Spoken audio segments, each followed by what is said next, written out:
Okay, here's an excerpt from a love story. It begins here. Chloe Morgan Wing had just come home from the hospital. She went straight to bed. Doctors had removed a tumor just days before. It was serious. The kind of diagnosis that comes with a timeline.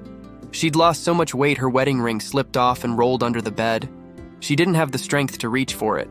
That afternoon, her husband, David Bowman, came home. He was a writer. 2 novels and a book about the talking heads. He had news. He just landed a full-time job at the New York Times Book Review. Health insurance, finally. He was going to sign the paperwork the next day. He walked in, saw her resting, bent to kiss her. Noticed her hand. The ring was missing. "You leaving me, Chloe?" he teased. "Just when I finally got a real job?" She smiled, said the ring had just slipped off. He laughed, bent down to look for it, and collapsed. A sudden stroke. He passed away then and there. It was February 27th, 2012. David Bowman was 54 years old. Grief and illness overtook her. She could barely move. Their finances were a mess. Eventually, a close friend stepped in to help. That friend called me in April, told me what had happened, asked if I could support her. Of course I said yes.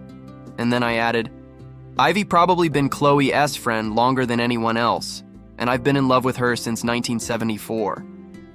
Back then, she wasn't Chloe, she was Kip. Kip Elizabeth Burney. Elizabeth. We met on a Saturday afternoon in Chapel Hill, 1968. She was sitting next to my friend Woody, fingers tapping on his knee. A black leather skirt, long dark hair, rebellious, magnetic.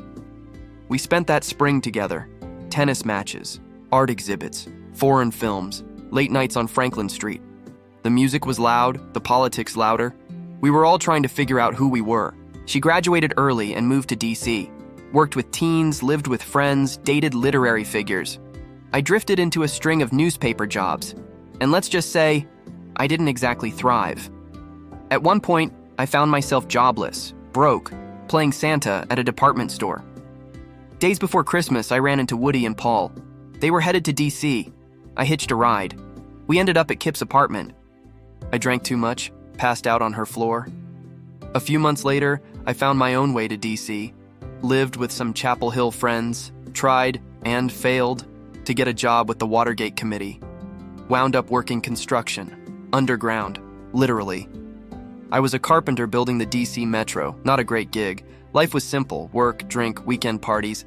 Kip and I reconnected. She said she was seeing a reporter.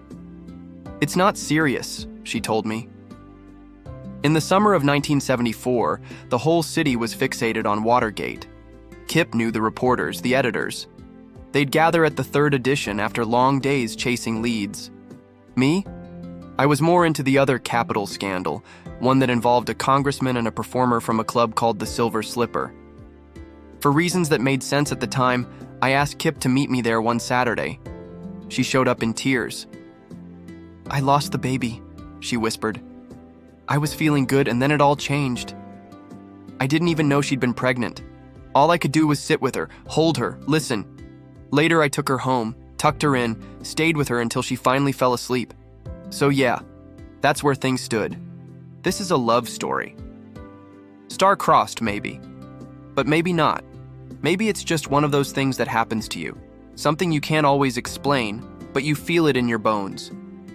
Like the rhythm section of the Talking Heads once sang, "Heaven is a place, and you are going to get there in a little while."